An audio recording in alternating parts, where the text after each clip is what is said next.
नेपाल वाला हाल हो जाएगा राजस्थान में। नेपाल वाला कौन सा हाल? पार्लियामेंट नहीं चला, 19 बच्चों की मौत से नहीं चला पार्लियामेंट। तो आप हिंदुस्तान को नेपाल के साथ में कैसे कंपेयर? क्या बांग्लादेश में क्या हुआ, श्रीलंका में क्या हुआ? और उस कलेक्टर को जेल में डालना चाहिए था जिसने इनकी इस स्थिति को देख के अपनी आंखें बंद कर ली और जेल में डाला गया नरेश मीणा को, जो 7 मासूमों के लिए न्याय मांग रहा था। अरे पड़ोसी का घर जल रहा, हमारा घर भी जलेगा। ये पैसे गिन के नहीं लेते, तोल के लेते हैं। 1 करोड़ रुपए लेने होते तो 40 किलो बोलते हैं। प्रधानमंत्री बोल रहा था नरेंद्र मोदी, हिंदुस्तान का नहीं दुनिया का सबसे बड़ा नेता नरेंद्र मोदी, लाल डायरी कार्रवाई क्यों नहीं कर रहा? गृह मंत्री अमित शाह बोल रहा था लाल डायरी, क्यों नहीं कार्रवाई कर रहा? किसने हाथ पकड़ रखा है? क्यों नहीं? एक महेश जोशी जेल में है, बाकी मंत्री जेल में क्यों नहीं है? मैं मौजूद हूँ आज शहीद स्मारक पे और मैं शहीद स्मारक पे आपको सबसे पहले दिखाना चाहूंगा ये ताला। ये ताला जो है वो शहीद स्मारक पे आपको ना के बराबर नजर आया होगा। ये एक ऐसी जगह है जहाँ पे कई आवाजें हमने उठती देखी हैं, चाहे यहाँ पे एसआई भर्ती रद्द करने की मांग रही हो, रीट परीक्षा के खिलाफ बात रही हो, प्रदेश के विभिन्न संगठन, विभिन्न युवा अपनी अपनी मांगों को यहाँ रखते आए हैं। पर आज जो माहौल यहाँ देखने को मिल रहा है वो ये है कि यहाँ ताला लगा हुआ है और इस गेट के बाहर नरेश मीणा, राजेंद्र गुड़ा बैठे हैं और मांग लेके बैठे हैं कि झालावाड़ पिपलौदी में जो स्कूल हादसा हुआ उस स्कूल हादसे के बच्चों को न्याय मिले। आज ताला भी नहीं खुला है गुड़ा साहब। शहीद स्मारक तो सबके लिए खुला था। शहीद स्मारक पर पहली बार ताला देखा है और ये सबके लिए ताला खुला था। आज आदिवासी भील समाज के लोग झालावाड़ से चल के यहाँ आए नरेश मीणा के पास, और नरेश मीणा से पता नहीं क्या सरकारों को डर है। जेल में तो डालना चाहिए था उस एसटीएम को जिसने जनता का वोट का कैप्चर किया, और जेल में डाल दिया नरेश मीणा को 8 महीने के लिए। जेल में तो डालना चाहिए था उस ठेकेदार को जिसने स्कूल का भवन बनाया, उस प्रिंसिपल को डालना चाहिए था उस जर्जर भवन में बच्चों को बैठाया, उस इंजीनियर को जेल में डालना चाहिए था जिसने गलत एबी भरी भ्रष्टाचार पैसे लेके, और उस कलेक्टर को जेल में डालना चाहिए था जिसने इनकी इस स्थिति को देख के अपनी आंखें बंद कर ली और जेल में डाला गया नरेश मीणा को, जो 7 मासूमों के लिए न्याय मांग रहा था। पर ये कहा गया ना कि नरेश मीणा तो वहाँ झालावाड़ में बैठ के अस्पताल के बाहर। आपको बता रहा हूँ नरेश मीणा जी उससे 100 मीटर दूर बैठे थे, हॉस्पिटल के गेट से 100 मीटर दूर, और इस मामले के अंदर परिजनों के साथ बैठे थे। और इस मामले और उस मामले के अंदर नरेश मीणा को 40 दिन के लिए फिर जेल के अंदर, और न्यायपालिका है आज बाहर है, नहीं तो उनके हिसाब से तो फिर अंदर होता। जिस तरीके से ये कर रहे हैं राजस्थान के अंदर, मामला ये नहीं है। मामला आज भी आजादी के 80 साल बाद भी भीलों की औकात 5 बकरियों की है। 7 बच्चे मर गए, उनको 5 बकरियां दे दी गई। क्या बात करते हो? क्या आजादी के हमारे संविधान के निर्माता भीमराव अंबेडकर डॉक्टर ने ये सपना देखा था कि हम ये 80 साल बाद भी आदिवासी लोगों को 5-5 बकरियां चलाने के लिए दे दी जाएंगी सरकार के द्वारा, 7-7 मासूम बच्चे मरने की एवज में? क्या ये सोचा था? क्या आजादी पिपलौदी का जो स्कूल था, आप तो खुद वहाँ मौजूद रहे हो, आप तो गए भी हो, पिपलौदी का जो स्कूल था उसको 1 लाख रुपए सैंक्शन किए गए, 1 लाख रुपए की मरम्मत भी करा दी गई, और उसका तो नाम ही नहीं था जर्जर स्कूलों की लिस्ट में, फिर भी वो स्कूल गिर जाता है। देखिए मामला वो नहीं है, आप जाके देखो तो राजस्थान में ऐसे और बहुत सारे स्कूल है। 2256 तो उसी दिन लिस्ट हो गए थे। हाँ, तो ये स्थितियाँ खराब है। और इसके अंदर मैं आपको बताना चाह रहा हूँ, ये क्रांति नेपाल वाला हाल हो जाएगा राजस्थान में। नेपाल वाला कौन सा हाल? पार्लियामेंट नहीं चला, 19 बच्चों की मौत से नहीं चला पार्लियामेंट। तो आप हिंदुस्तान को नेपाल के साथ में कैसे कंपेयर? क्या बांग्लादेश में क्या हुआ, श्रीलंका में क्या हुआ, पाकिस्तान में क्या हो रहा है, अफगानिस्तान में क्या हुआ? तो हिंदुस्तान क्या ये हवा पड़ोसी की हमारे घर नहीं आएगी। अरे पड़ोसी का घर जल रहा, हमारा घर भी जलेगा। जब हम हरकतें भ्रष्टाचार कर रहे हैं, बेरोजगारी का यह आलम है, नौजवान आत्महत्याएं कर रहे हैं, और सारे के सारे जो ऊपर लोग बैठे हुए जनता के साथ इस तरह का नाइंसाफी कर रहे हैं, तो ये नौजवान क्या आत्महत्या करता रहेगा? ट्रेनों के नीचे कट रहा है, पंखों के नीचे लटक रहा है, नौजवान की क्या हालत हो रही है? क्या नेपाल हमारे बॉर्डर नहीं लगता? कि हमारे घर में जो हो रहा है वो हमारे नहीं होगा? तो आपको क्या लग रहा है कि नेपाल में जो हो रहा है, हिंदुस्तान की जो आज स्थिति है, वो वहीं खड़े हैं क्या हम कहीं? कुत्तों की तरह भगा भगा के मंत्रियों को मारा है। सड़कों के ऊपर है। प्रधानमंत्री को लोग ढूंढ रहे हैं, क्या ये भ्रष्टाचारी यहाँ इनको नहीं ढूंढेगी ये जनता? ये पैसे गिन के नहीं लेते, तोल के लेते हैं। 1 करोड़ रुपए लेने होते तो 40 किलो बोलते हैं। 500 के नोट 40 किलो भेज देना। 2.5 करोड़ लेने हैं तो 1 क्विंटल भेज देना। 10 करोड़ लेने हैं तो इनको बोलते 4 क्विंटल भेज देना। तुलाई कहाँ होती है? धर्म कांटे पे। हाँ, तुलाई कांटे रख रखे इन्होंने, गिनते नहीं है, मशीनें नहीं है, तोलने लगे राजस्थान के अंदर है। पैसे तोल के लेते हैं, आपको बता दूं। और ये भ्रष्टाचारी किस लेवल पर? आम आदमी को खाने के लिए रोटी नहीं है, 4 किलो अनाज, और इनको सोने के बिस्कुट से भरे पड़े इनके घर पूरे के पूरे। ये मंत्री, ये सीनियर IAS, ये IPS, ये क्या कर रखा है इन्होंने?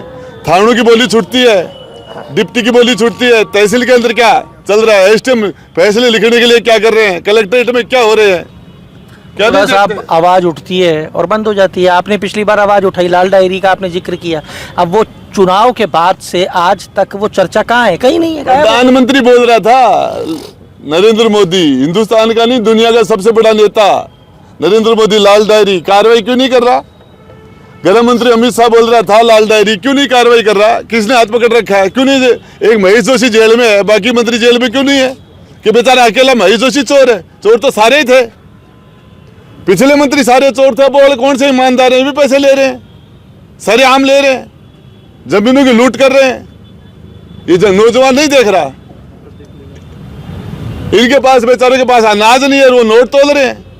इनके घर में 40 किलो अनाज नहीं है, आटा नहीं है, और वो 40 किलो नोट तोल रहे हैं। क्या होगा? क्या हाल नजर आ रहा है अब आपको इनका? आग लग जाएगी, आग लग जाएगी, देखना। सिर्फ यही हाल है? मैं आपको क्या है, यही हल है।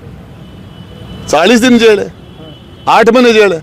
अरे राजेंद्र गुड्डा, इस चुनाव आयोग ने चुनाव हरा दिया वोट की चोरी करके। 1 लाख वोट लेके बाहर बैठा हूं, 50-60 हजार वाले विधानसभा के अंदर बैठे हैं, 1 लाख वोट लिए हैं, बाहर बैठा हूं ना। ये बैठा ना, क्यों बैठे? कांग्रेस और बीजेपी ने सरे बना लिए, 5 साल तेरे 5 साल मेरे मंदिर में अब की बार चढ़ावा तू लेकर। वोट तो जनता ही देती है, लेकिन जनता क्या थे? मुख्यमंत्री दिल्ली बना रही है, राजस्थान का मुख्यमंत्री कभी भी राजस्थान की जनता ने नहीं बनाया। जनता मुख्यमंत्री बनाते हैं यूपी के अंदर, बिहार के अंदर, बंगाल के अंदर, नॉर्थ ईस्ट के अंदर, साउथ के अंदर, वो जनता की कदर करते हैं। यहाँ का मुख्यमंत्री दिल्ली बनाती है, मुख्यमंत्री दिल्ली की तरफ देखता है, जनता की तरफ नहीं देखता। जितने भी राज्यों के नाम लिए, उन राज्यों के पास में तो तीसरे, चौथे, 5वें फ्रंट भी हैं। राजस्थान में नजर कहाँ आया तीसरा, चौथा, 5वां फ्रंट? हाँ था, फ्रंट को खा गए, और फ्रंट नौजवान बनाता है। ऐसे अन्याय करते रहोगे, 2-4 बार नरेश मिठान और गाल दीजिए, फ्रंट मत ही बन जाए को, फ्रंट बनाने की बात कैसे? अपने आप बन जाएगा। अभी बच्चों की बात करो, बच्चों की बात करते हैं तो नरेश भाई, उस स्कूल को 1 लाख रुपए सैंक्शन हुए थे, 1 लाख रुपए उठा, काम हुआ, रिपोर्ट तक है उस स्कूल की। 3 बजे PC है, सारी बातें मैं 3 बजे आपको पूरा विस्तृत रूप से बताऊंगा। अभी तो ये सारे परिजन बैठे हैं, आप इनसे भी बात कीजिए, भाई साहब आपको करेंगे। 3 बजे मैं एक चीज को आपके सामने खुलासा आप शहीद स्मारक के बाहर बैठे हुए, ताला लगा दिया ना, बैठे यहाँ तो बैठे ही हैं। मैंने तो कहा इनको राजस्थान में किसी भी कोने में दे दो परमिशन साहब, गांधीवादी तरीके से वहाँ बैठ जाएंगे अनशन पे जाके। जयपुर में नहीं, कहीं भी किसी भी कोने में राजस्थान में परमिशन दे दो, मुझे तो भूख हड़ताल पे बैठने आमरण अनशन करने के लिए, बच्चों के लिए आमरण अनशन करने वाले दे रखी है। इन्होंने कहा, अधिकारी आए थे कि भाई आप एप्लीकेशन देखो, हमने दे रखी है, पर टाइम बहुत हो गया, घंटा 2 घंटा हो गया, लेकिन अब बैठे हैं गांधी। एप्लीकेशन यह है, ये तो अप्रूवल है, एप्लीकेशन तो आप नहीं दी, उसका तो अप्रूवल नजर आ रहा है। जवाब ये है, ये जवाब ये है कि नहीं बैठने दिया जाएगा। तो नरेश जी, ऐसा क्या डर नजर आ रहा है? अब वो तो भाई साहब बताएंगे, देखो आप पूरा बताएंगे भाई साहब। कभी कभी भाई साहब मंत्री रहे 2 बार राजस्थान सरकार में, तो भाई साहब को सरकारें कैसे काम करती है, कैसे चलती है, वो भाई साहब का जितना अनुभव है, वो तो भाई साहब ने बता दिया, तोल के अभी अब ये इसी बात को पूछो ना भाई साहब से कि मेरे को जेल में क्यों डाल रहे हैं, पूछो आप। क्यों डाल रहे हैं साहब? डरते हैं से, डरते हैं कि राजस्थान की नौजवान इसके पीछे खड़ा हो गया।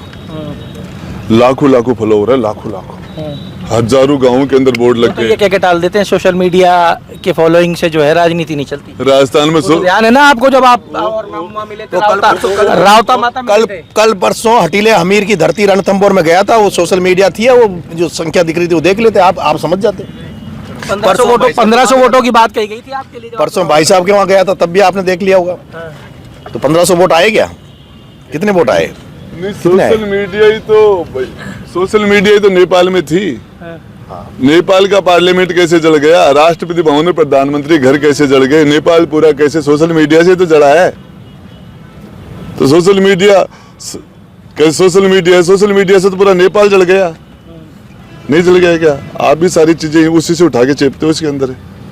वो तो हमारे तो कॉपीराइट आ जाता है। हमारे तो कॉपीराइट आ जाता है। तो ओरिजिनल कंटेंट देखो, आपसे बात कर रहे हैं, आप से प्रयास कर रहे हैं कि आप कुछ बताओ। मैं आपको बताना चाह रहा हूँ, इनको समझना चाहिए, इनको देखना चाहिए। नरेश मीणा क्यों क्या दिक्कत हो गई? यदि इसमें बाल जितनी भी सच्चाई हो कि झालावाड़ के अंदर नरेश मीणा ने कोई भी बिल्कुल बेबुनियादी आरोप लगा के, बेबुनियादी 100 मीटर दूर बैठा था, 100 मीटर दूर बैठा था ये, और इन परिजनों के साथ बैठा था जिन्होंने अपने बच्चों के लिए जो रो रहे थे वहां, उनको लेके, और इलाज नहीं होने दिया। अरे राजस्थान यूनिवर्सिटी में पॉलिटिक्स किया, जनरल सेक्रेटरी रहे हैं, कितने सालों से घूम रहे हैं, डॉक्टर इलाज करे, उसको बीच में व्यवधान डालने का कोई पागल से पागल आदमी ऐसा काम नहीं करे। ये लोग करेंगे। पद यात्रा निकल रही थी, वहां नहीं जाते तो क्या करते? क्या कहते लोग कि नरेश मीणा इधर से गुजर गया, 7 मासूम बच्चों के आगे आंसू पूछने के लिए नहीं आया तो अंदर टेक दिया। क्या नरेश जी, सोशल मीडिया पे तो ये भी चर्चा चल रही थी कि आपके मुख्यमंत्री के साथ में बातचीत चल रही है, बात हो गई है। किस मामले को लेकर? मुख्यमंत्री के साथ में आपके रिश्ते अच्छे हो गए? किस बात को लेकर? ये तो आप बताओगे। जेल में डालने से अच्छे हो गए? अब वही मैं जानना चाह रहा हूँ, वो लोग भी जानना चाह रहे होंगे कि जेल में अभी ये आंदोलन चल रहा है, आपको पता लग जाएगा किससे रिश्ते अच्छे हैं, किससे बुरे हैं, क्या है क्या नहीं है। नरेश मीणा से नौजवान के अच्छे रिश्ते हैं, राजस्थान के यूथ के अच्छे रिश्ते हैं। और वो तीसरा फ्रंट बनेगा तो कौन कौन नजर आ रहा है उसमें? देखिए मैं बताऊं, यूथ नजर आएगा, और ये नाइंसाफी करते रहे तो समय निकल जाएगा। भाभी राजी राजी बोल, 2 दिन को फटकारो बाजे छाना चुकती डोल, लाग जाओगे बछड़ो। आपको बता रहा हूँ, ये जी इस तरीके से जनता बर्दाश्त करने वाली नहीं। नौजवान जो आ रहा है, ये वो नौजवान नहीं जो 5 साल का इंतजार करता है। तीसरे फ्रंट पे किस किस के हाथ मिलते नजर आ सकते हैं? कौन कौन नेता आपके समर्थन में? बताऊं, अपने आप हो जाता है सब कुछ यार। किसी ने सोचा था क्या? जब जनता खड़ी होती है तो जनता पार्टी स्वतंत्र में क्या हुआ था? जब जनता खड़ी हो तो 89-90 के अंदर क्या हुआ था? जब जनता खड़ी हो जाती है जनता, तो फिर क्या होता है? जनता फिर नहीं, आगे कौन है पीछे कुछ नहीं देखते, इनको चेपना है बस।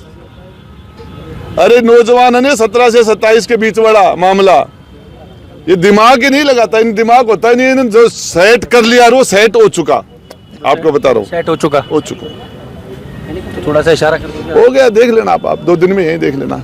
आज शाम तक पता चल जाएगा, कल चल जाएगा, यही चल जाएगा। आप और हम यही है, ये हो गया सेट। तो भाई साहब ने तो गाइडलाइन दे दी, और आप बताते मुस्कुराहट के पीछे का कारण है? ये तो 3 बजे बताएंगे ना। 3 बजे तो बता देंगे भाई साहब, 3 बजे पहले भी चला देंगे। ये ताला ना, ये ताला, वो ताड़ो है ना, वो गवर्नर हाउस का ताला, सीएम हाउस का, सीएमओ का आंखा खुल जाएगा। ओ बहुत गड़बड़ कर रहा है ये। शहीद है ना, शहीद स्मारक, ये ताला नहीं है। आ जाओ, जिसको इन्होंने जमीन पर बैठाया जनता उसको ऊपर बैठा देती है। आज अंदर नहीं घुसने दे रहे ना। क्या कसूर है साहब? क्या पाप किया है? शहीद स्मारक पर आज तक ताला लगा है? क्या लगातार धरने लगे हैं? क्यों नहीं घुसने देते अंदर? अनुमति, हमारा उच्च अधिकारी आए थे, बोले आप अनुमति मांग ली। 7-6 घंटे से अनुमति के लिए बैठे हैं, जवाब नहीं दे रहे। सबको अलाउ है। अरे ये भाई तो ये भी कह रहा है मुझे इस राजस्थान के भूभाग के ऊपर किसी भी जगह मुझे बैठने की अनुमति दे दो। वो नहीं मिल रही है, नहीं मिल रही। दुर्योधन बन गए, सुई की नोक टेक दी, सुई की नोक टेक दी इसके सामने की सुई की नोक जितनी जगह भी नहीं दूंगा। दुर्योधन बन गए। ना चाहो तो आधा दो, उसमें भी यदि कोई बाधा हो तो दे दो, केवल 5 ग्राम रखो, अपनी धरती तमाम उसी में खेल खाएंगे, पर हित को नहीं सताएंगे। लेकिन वो भी दुर्योधन दे नहीं सका, उल्टा हरि को बांधने चला और सुई की नोक टेक दी। अगर आप ये वीडियो YouTube पर देख रहे हैं तो हमारे चैनल को सब्सक्राइब कर बेल आइकन दबाएं, और Facebook पर देख रहे हैं तो हमारे पेज को लाइक करें।